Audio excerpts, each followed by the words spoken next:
Hey guys, hope you're well. Just want to essentially gloat really, and to just say I told you so. What I'm referring to is the Wimbledon final, where Novak Djokovic and Roger Federer were playing. Um, Roger Federer, if he would have won, he would have been an eight-time champion, and Novak Djokovic, if he would have won, he would have been a three-time champion. But as it happened, I was absolutely spot on. Um, Maybe because I'm a genius, maybe because I'm awesome. Yeah, well, those things are a distinct possibility. Well, I think they're actually more of a reality. Um, I am awesome, and I am the boy wonder.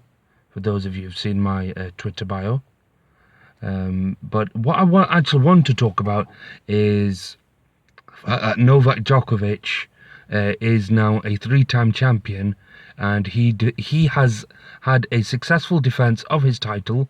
He's the first person to do that since Roger Federer himself, 2005 and 2006, if my mind serves me right. When he did that, he successfully defended his Wimbledon title. Um, But I just think in general it was a masterclass by Djokovic. He slightly wobbled in the second set the third set, shall I say rather, when he lost the second set on a tiebreak. In that period, Federer was close to inspirational. He really was inspired in that time. Now,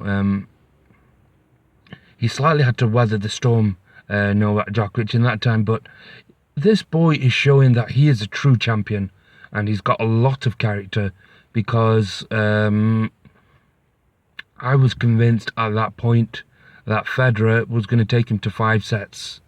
I still would have thought Djokovic would have won, but I thought it would have been over the five sets rather than the four as I predicted. And that was my opinion on that. And also what I wanted to talk about was Sania Mirza as well. She's a doubles champion, so it's something which I want to cover in one of the pieces that I'm going to write for one of the media outlets that I'm going to write, Asian Sunday. So that's a paper that I've been writing for about a year now, a little bit less than a year. Which I'm really excited about. It's one of the projects that I'm doing. It's just often to try and promote Asian sports people, and Sania Mirza is one of them. For those of you who don't know, she's the Indian tennis player who's famed for marrying ex-Pakistani cricket captain Shoaib Malik. But I'm not really focused on that. I'm just more focused on the fact that an Asian sports lady has won the top prize in doubles tennis. And that's more what I'm concerned about. So that's what I want to cover, and that's what my piece will focus on. So a good day's tennis, a very entertaining day's tennis. And for those of you who weren't able to see it on the TV, hopefully me just giving you a bit of a brief insight in this video would be able to compensate that loss. And also be sure to read my piece in Asian Sunday, which can be not purchased because it's a free paper, but you can get your copy from pretty much most local retailers. So it's Manchester, Birmingham, London, but yeah, it's going to be a nationwide thing, even your local grocery store, as it were. So you'll be able to see that piece in there, but you can also get insights from me here in videos like these, which will be going onto Facebook, YouTube, LinkedIn, Twitter. Yeah, I think I've covered all the avenues that I'm going to be promoting this. But yeah, so my Facebook is Ayaz Malik. You'll see my display icon, as Asian Sunday. My Twitter handle will be the same, at Ayaz AS News. That's my Twitter. And my LinkedIn will be Ayaz Malik with the same display icon. You'll be able to see all the insights through those social media channels. And obviously, be sure to subscribe to them, please, because I will be keeping you up to date. I'll be doing a piece on the Battleground wrestling event as well. And just slightly shifting gears though.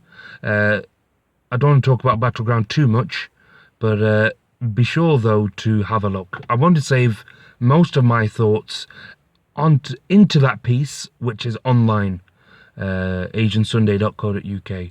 My thoughts and opinions on Battleground will be on there, where Brock Lesnar is the #1 challenger for Seth Rollins' title, and the tag team titles could potentially be changing over tonight, because the New Day will be facing the Primetime Players. Those are some of the matches that'll be going on. And yeah, we'll give that a review, and obviously be sure to have a look through all those social media channels. But slightly off topic, but something still relevant all the same. I want to talk about club legends. I've been seeing it on my Twitter feed and my Facebook news feed as well, if you will.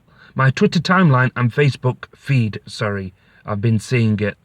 A lot of disgruntlement of club legends getting badly treated. For those of you who don't know what I'm talking about Steven Gerrard's departure from Liverpool. I think that was very poorly handled. I'm a Manchester United fan, and to see one of Liverpool's best players leave Liverpool, for me, I'm naturally going to be happy about that. But just the way they treated him, I mean, Paul Scholes, when he retired, he was given a coaching role. I think a fitting send-off to a great legend, a great champion as a player. Ryan Giggs, exactly the same. He's got all the records under the sun, it seems, as far as appearances go, and oldest player to score, and all the rest of it. So a fitting send-off for two champions in that example. But what I want to talk about is two players.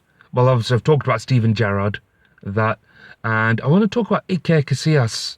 If you think Steven Gerrard was loyal, 17 years as a loyal servant to Liverpool Football Club, if you think that's loyal, try Iker Casillas.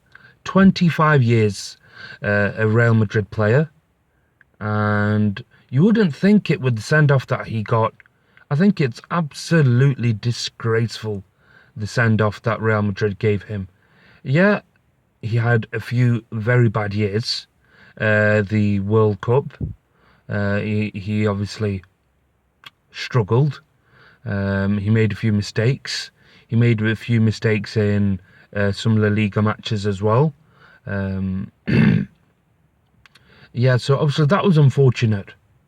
And yeah, I'm just still at a loss, really, how such a loyal servant to the club, a great servant, a great player, and again, without overusing the word champion, he was a great champion for club and country, because he's won everything. He's won a World Cup, European Championship, Champions League. I think he's won a club World Cup as well. La Ligas, Copa del Rey's. He's won absolutely everything he could think of as a player. But yeah, I don't understand it. The Real Madrid fans are booing him, and, they want De Gea, which, fair enough, he is a world-class goalkeeper. Very, very, very good player. I think, rightly so, he has been Manchester United's player of the season for the past few seasons.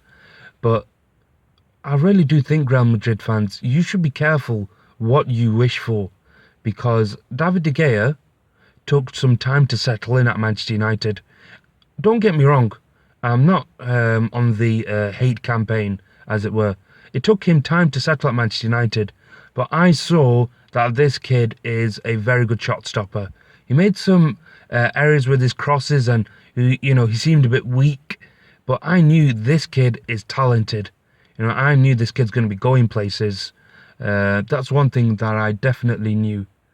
So with him going to Real Madrid, where he's giving his hints that he might not, yeah, just really be careful what you wish for, because it'll take him time to settle. Because yeah, he's accustomed to Madrid life, because he was obviously with Atletico, but Real Madrid, though, it's a different kettle of fish.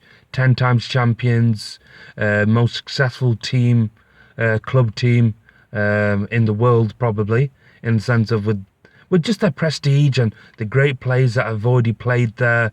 You know, it's a real burdensome, potentially, to play in front of such fans, because they could just switch on you any moment. Because, like Cristiano Ronaldo, his record is unbelievable, and they blow hot and cold with him as well. And that's the kind of fans we're talking about. In comparison, if we go the proverbial across the road, as it were, to Madrid's neighbours, well, Madrid's rival, shall I say, Barcelona, Xavi Hernandez. Look at the send-off that he was given. It was a fitting for a true champion. You know, they gave him the red carpet treatment, if you will. And in comparison, Iker Casillas, you know, they treated him like a criminal. You know, not somebody who's served Real Madrid for so long, for so well. I was reading a piece where his mum was very critical, because for those of you who don't know, Iker Casillas is going to join Porto now. And she said some disrespectful things about Porto, which I disagree with, because Porto have produced some world-class players such as Falcao, well, not so much Hulk, but Falcao, Deco, Maniche as well, Carvalho, Bruno Alves, Pepe. Yes, he has his violence. He has his violent thuggish like tendencies, but he's still a world-class central defender, I think. But yeah, I just really think, just to wrap this up, as it were, I just really think club legends deserve more respect. Yes, Zidane, for those of you who don't know, is a Real Madrid assistant at Real Madrid. I'm just saying that for those of you who think he's obviously forgotten about Zidane, who is an assistant coach at Real Madrid, and the send-off that he gave. All due respect, though, he spent a lot of his career at Juventus, and it was just more towards, well, mind you, though, he did retire very early, I think, but more towards the back end of his career did he join Madrid. Maybe a good last payday, some could argue. But he was given a good send-off, but Iker Casillas has done more for longer. And yeah, 1-2 years, he has had a difficult period. You can't deny that. But I just think the lack of gratitude it's very upsetting for this very passionate football fan, for one. I'm not a Real Madrid fan, but obviously, as I said, I'm a Manchester United fan. But to see such a great player, he was a great player, because I remember when Manchester United faced Real Madrid in the Champions League, when Iker Casillas was like 17, 18. You know, this boy, despite his size, was unbelievable. He was fantastic. You know, a really, really good talent. And yeah, of course, he's had these 1 or 2 years difficult, but as I am a firm believer of, form is temporary, class is permanent. I'll leave you with that thought, guys. Stay awesome and peace out. Have a good weekend.